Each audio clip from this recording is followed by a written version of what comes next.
Aš esu Liudas Basiulis, Mur Cafe, pirmosios Lietuvoje kačių kavinės įkūrėjas. Kaip gimė tokia idėja? Idėja gimė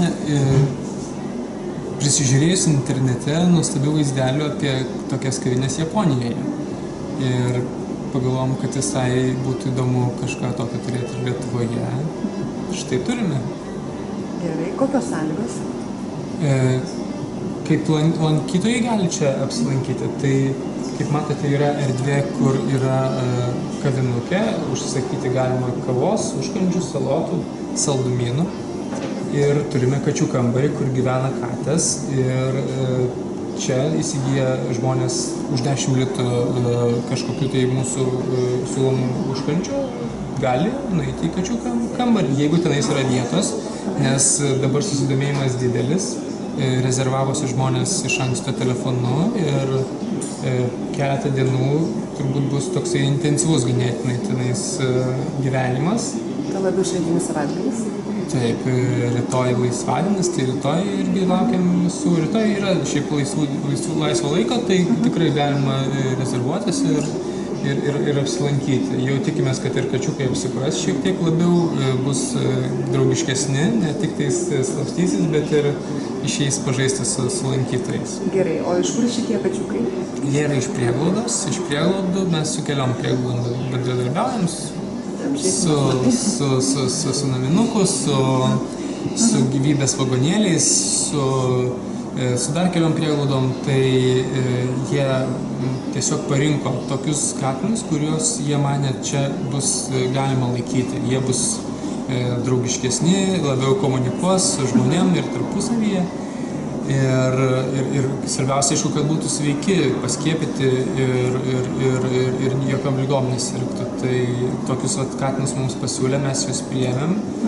Dabar yra du iš prieglaudos jau mūsiškiai katinai, tada yra vienas dar mūsų kolegės katinas atėjęs, o artimiausiam dienom tikimės dar keletos apsilankant ir apsigyvenant. Iš viso kiek čia jau gali būti?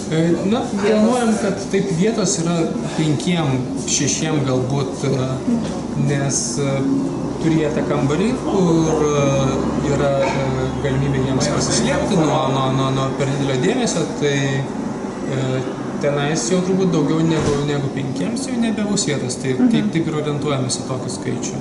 Aišku, kiek tada lankytojų gali būti? Lankytojai, bet šitoje patalpoje dabar galim suskaičiuoti 2, 4, 6, 8, dar pasistatysim 2 kėdės, čia didesnis stalas, tai bus 10 lankytojų šitoje erdvėje ir bus tenais irgi iki 10, dabar matau kokie 7, gal 8 žmonės, tai ateityje, manau, irgi tokie iki 10, tai iš viso 20 žmonių turbūt gali susitalpinti. Užsirašyti iš anksto internetu? Iš anksto telefonu paskambinus. Paskambinus telefonu mūsų kolegė. Numeriuką pas. 8625022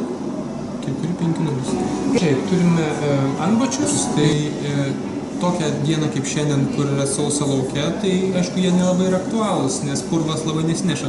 Bet šlapia dieną per lietų, tai prašysim, kad užsidėtų žmonės antbačius tiesiog ant batų ir kad neneštų kambariui tą kačių kambarėlį, šitą neneštų purvo į kačių kambarėlį. Tai labai paprastai paskui nusiaunė ir išmetė iš šiukšlės. Man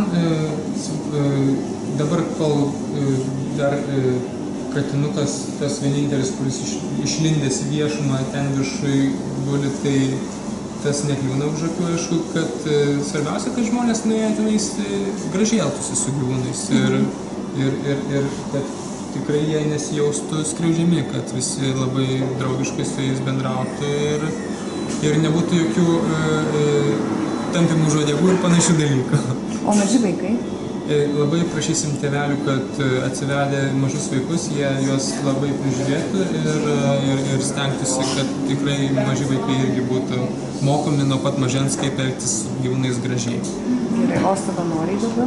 O savanorių mes laukiam visą laiką, dabar mes su jais bendraujam ir jie jau yra irgi pasiskyrę laiką, kada ateina pabūti pas mus pažiūrėti katinukus, sutvarkyti dėžutes, pašerti juos ir panašiai.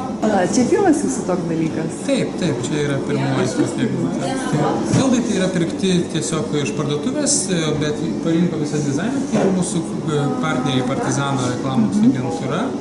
O Facebook'e mes jūsų visų laukiam kačių kavinė Cat Cafe Vilnius.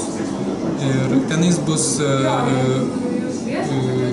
ant šitos kaverio nuotraukos Mur Cafe parašyta, nes yra dar viena įmonė, kuri irgi artimiausiu metu kažkada ketina atidaryti dar vieną tokią kavinukį pat anksčiau. Vilniuje? Jo, Vilniuje ir jie irgi turi Facebook'o tokį patį puslapį pasidarę kaip mūsų, bet mūsų vadinasi Mur Cafe, Mur Cafe, Mur kavinė.